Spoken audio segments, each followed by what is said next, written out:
राजधानी दिल्लीतली हवा अत्यंत धोकादायक पातळीवर गेल्यानं अनेक प्रतिबंधात्मक नियम लागू करण्यात आलेत आणि दुसरीकडे ज्या नाशिकची हवा मुंबई पुण्याच्या तुलनेत शुद्ध मानली जाते त्या नाशकात आता झाडांची कत्तल सुरू आहे।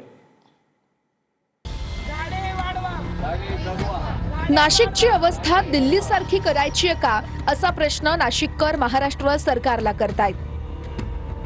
एकीकडे सरकार राजधानी दिल्लीतली हवा अत्यंत धोकादायक पातळीवर गेली असून अनेक प्रतिबंधात्मक नियम लागू झाले आहेत आणि दुसरीकडे ज्या नाशिकमध्ये पुणे मुंबईच्या तुलनेने शुद्ध हवा मानली जाते त्या नाशकात झाडांची कत्तल सुरू आहे। दिल्लीमध्ये प्रदूषण आणि धुक्यामुळे इंडिया गेटसह राष्ट्रपती भवनही दिसेनासं झालं होतं। मी सध्या इंडिया गेट परिसरामध्ये आहे। हा कर्तव्य पथ आहे। दृश्यांच्या माध्यमातून दाखवण्याचा मी प्रयत्न करतोय। हे समोर दिसणारं राष्ट्रपती भवन आहे, पण हवा इतकी खराब आहे की दृश्यांच्या माध्यमातून मी सध्या राष्ट्रपती भवन साऊथ ब्लॉक किंवा नॉर्थ ब्लॉक दाखवू शकत नाहीये। इतक्या वाईट पद्धतीमध्ये हवा राजधानी नवी दिल्लीमध्ये आहे आणि म्हणूनच देशाच्या राजधानीमध्ये सध्या ग्रॅब 4 लावला गेलेला आहे। देशाच्या राजधानीमध्ये नो एंट्री करण्यात आलेली आहे। एक प्रकारे डिझेलवरती चालणाऱ्या गाड्या देशाच्या राजधानीमध्ये येऊ शकणार नाहीयेत। फक्त सीएनजी आणि इलेक्ट्रिक गाड्याच यांनाच दिल्लीमध्ये प्रवेश देण्यात आलेला आहे। ग्रॅब 4 म्हणजे जेव्हा दूषित हवेची पातळी 450 वर जाते तेव्हा ग्रॅब 4 चे नियम लागू होतात। त्यामुळे दिल्लीमध्ये शक्य त्या लोकांना वर्क फ्रॉम होमचं आवाहन केलं गेलंय। दिल्ली सरकारनं शाळा बंद केल्यात, म्हणजे 10वी 12वीचे वर्ग सोडता इतर वर्गांची शाळा आता ऑनलाईन भरती आहे।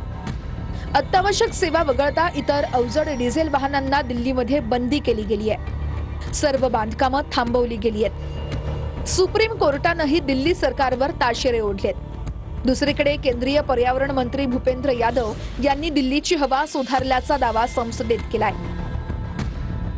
एकदाही दिल्लीची हवा पातळी 450 पर्यंत गेली नसल्याचंही त्यांनी सांगितलंय।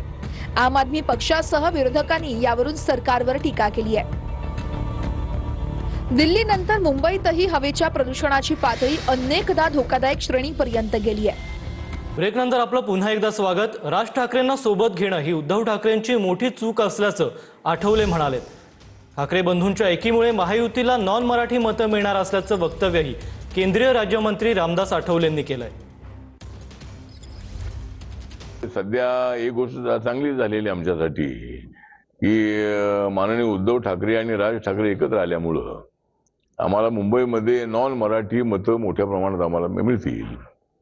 मुंबई शहरामध्ये 40% मराठी आणि 60% नॉन मराठी मतं आहेत आणि मराठी मतं जी आहे त्या मराठी मतामध्ये आमच्या महायुतीलाही मॅक्झिमम मतं मिळणार आहे। तर आता हे दोघे एकत्र आल्यामुळं उद्धव ठाकरेंचं मोठं नुकसान होणार आहे।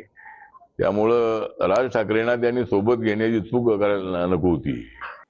आपली मुंबई अनाकोंडा गिळायला निघालाय असं ठाकरे म्हणाले। उद्धव ठाकरे यांनी पुन्हा शहांसह शिंदेंवर ही टीका केली आणि टीका अनाकोंडावर केली की गांडोळाची औलाद उत्तर देते असं ठाकरेंनी म्हटलं।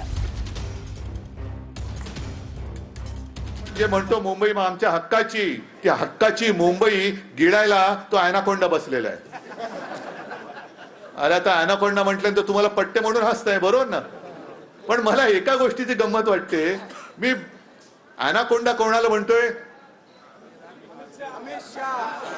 असं तुम्ही म्हणताय, मी नाही म्हणत। आता त्यानं अनाकोंडा म्हटल्यानंतर उत्तर त्यांनी द्यायला पाहिजे की नको? अनाकोंडाने उत्तर द्यायला पाहिजे, पण अनाकोंडाने उत्तर द्यायच्या ऐवजी गांडुळाची अवलद उत्तर देत। नवी दिल्लीच्या रामलीला मैदानावरून काँग्रेसच्या राहुल गांधींनी मोदी शहांवर निशाणा साधलाय। हरियाणामधील मतचोरीवरती संसदेत उत्तर देताना अमित शहा यांना थरकाप झाला असा दावा राहुल गांधी यांनी केला। तर मोदी शहा मतचोरीमुळे जिंकले ते लहानांपासून म्हाताऱ्यांपर्यंत सर्वांना माहिती असा आरोप राहुल गांधी यांचा है। उत्तर प्रदेश से बीजेपी के नेता हरियाणा में वोट क्यों डालते हैं, कोई जवाब नहीं मिला। और पार्लियामेंट हाउस में कुछ ही दिन पहले कांपते हुए ऐसे हाथ कांप रहे थे, अमित शाह जी उनकी सफाई देते हैं। आपने देखा होगा, देखा?